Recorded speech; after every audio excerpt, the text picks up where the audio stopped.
Salut, c'est Greta et aujourd'hui je vais parler de Magali qui m'envoie un message. Je m'occupe pas de moi-même, résultat je suis mal moralement et physiquement. Alors Magali, si tu t'occupes pas de toi-même, il y a quelqu'un d'autre ou quelque chose d'autre qui s'occupe de toi. Tu sais, dans la nature, le vide n'existe pas. Donc si tu t'occupes pas de toi-même, il y a forcément quelque chose d'autre qui s'occupe de toi, sinon tu seras pas là. Et c'est quelque chose d'autre, je pense. C'est une intuition, je pense que c'est des circonstances qui s'occupent de toi, tu vois, c'est le regard des autres qui s'occupe de toi.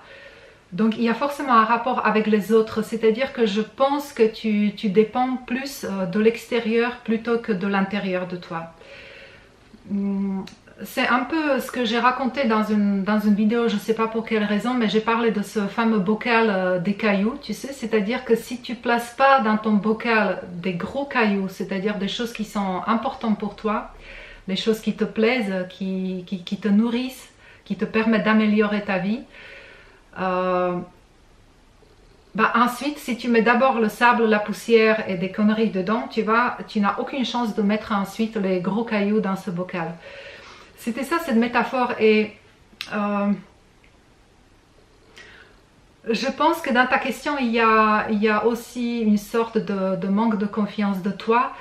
Si j'étais à ta place, j'examinerais vraiment en fait qu'est-ce que ça cache derrière cette phrase « je m'occupe pas de moi ». Qu'est-ce que ça veut dire pour toi?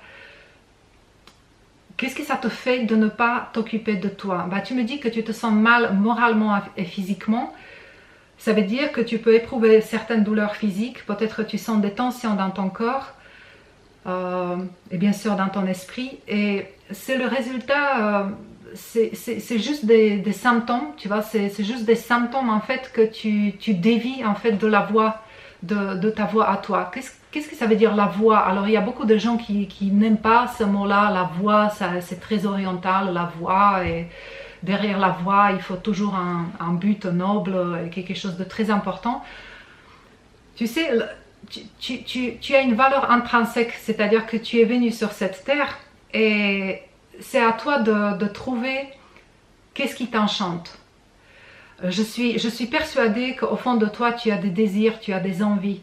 Donc la première chose, si j'étais à ta place, je listerai vraiment toutes les désirs, toutes les choses que tu aimes, tu vois, toutes les choses qui t'attirent, toutes les choses qui t'émerveillent. Il faut que tu trouves ton credo.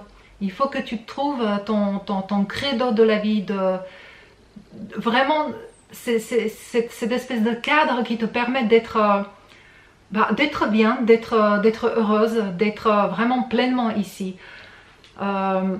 Derrière cette question, je ne m'occupe pas de moi, je pense que tu devrais,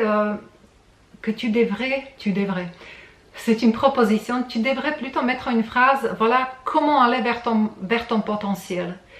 Et pour que tu puisses savoir comment aller vers ton potentiel, il faut vraiment que tu listes d'abord les choses que tu aimes, tout simplement. Tu vois, qu'est-ce que tu aimes faire, par quoi tu es attiré.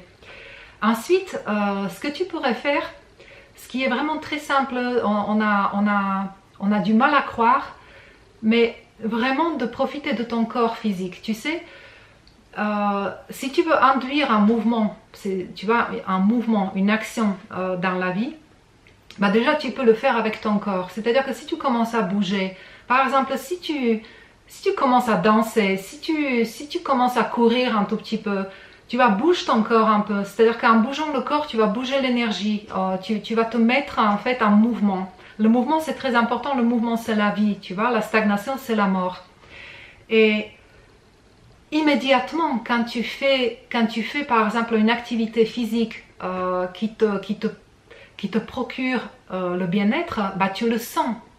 Tu vois, tu le sens physiquement que ça m'a fait du bien de courir, ou ça m'a fait du bien ce cours de yoga ou de la danse ou le théâtre. Tu vois, c'est cette sensation de plaisir que tu peux immédiatement éprouver par le corps. Ensuite, je te conseille d'examiner tes émotions. Tu vois, est-ce que tes émotions sont des maîtres ou alors toi tu es le maître de tes émotions? j'en ai déjà fait des vidéos sur des émotions, comment gérer les émotions, et que finalement on a vraiment le plein pouvoir sur des émotions. Nous ne sommes pas obligés de nous identifier à elles, tu vois, on les prend pour ce qu'elles sont. Et les émotions, elles sont là juste pour nous pousser, tu vois, pour nous pousser vers, voilà, vers quelque chose de mieux, vers quelque chose de positif, tu vois. Il n'y a pas des... Pour moi, il n'y a pas des bonnes et mauvaises émotions, tu vois. C'est cette séparation qui me gêne un peu, même si il y a des émotions qui sont désagréables, mais elles sont toujours... C'est des appels, en fait. C'est des appels. C'est-à-dire que au départ, tu sais, c'est comme avec le mouvement, c'est-à-dire que le mouvement, il est le résultat d'une frustration, d'une impulsion, de quelque chose qui souvent peut être désagréable.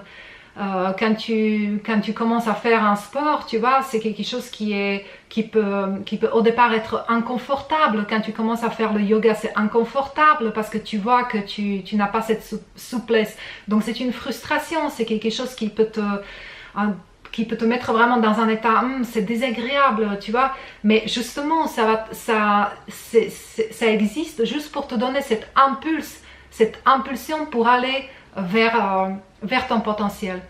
Donc voilà, j'examinerai vraiment à ta place tes émotions et comment tu marches avec ça. Troisième chose que je pourrais t'aider, peut-être, c'est de changer le vocabulaire, tu vois.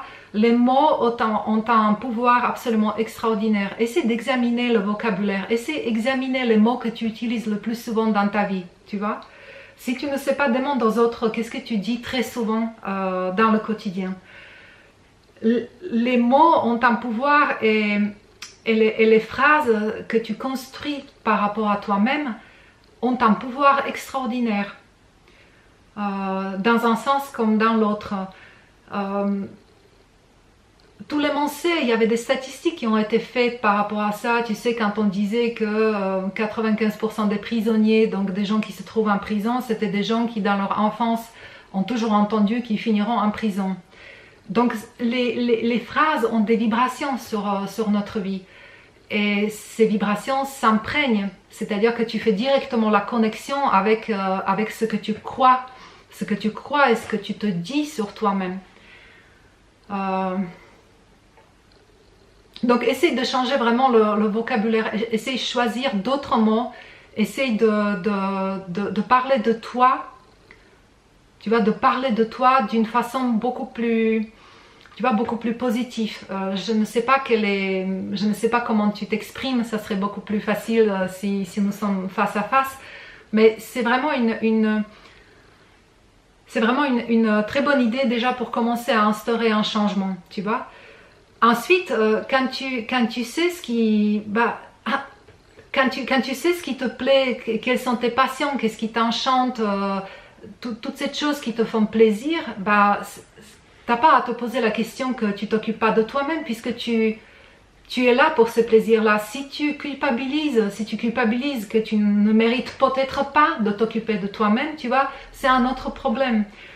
Donc derrière, il faut chercher autre chose, tu vois. Il y a une différence entre je m'occupe pas de moi-même et si je m'occupe de moi-même, c'est pas bien, hein. J'ai pas le droit, je peux pas me permettre, tu vois. C'est peut-être les autres d'abord et peut-être je suis trop égoïste. Dans ces cas-là, je te conseille, je ne sais pas si c'est ton cas, mais c'est une supposition. Souvent on dit des choses, mais derrière il y a 1000 choses qui n'ont rien à voir. Et dans ces cas-là, je te conseille d'acheter, tu sais, le bouquin de comment il s'appelle le type, François Midal, je pense. Le livre s'appelle Devenez narcissique, où il traite justement ce sujet de mériter des bonnes choses, tu vois. Est-ce que j'ai le droit en fait de me réjouir de la vie quand les autres souffrent, n'est-ce pas? C'est toute cette phrase un peu, est-ce que j'ai le droit de construire mon bonheur sur le malheur des autres, tu vois. C'est comme si tu avais le droit de construire le malheur, ton propre malheur sur le bonheur des autres. Donc tout ça c'est des choses que tu peux faire déjà par toi-même. J'espère que ça t'a aidé. Si tu veux, tu peux t'inscrire juste sur le lien en dessous. C'est un lien en fait qui t'amène vers mon site, vers les stages que je organise régulièrement ici chez moi en Gironde, où justement on traite ces différents sujets, on passe les week-ends ensemble avec d'autres personnes. Voilà, donc si ça te tente, n'hésite pas à t'inscrire, n'hésite pas à t'inscrire. À bientôt.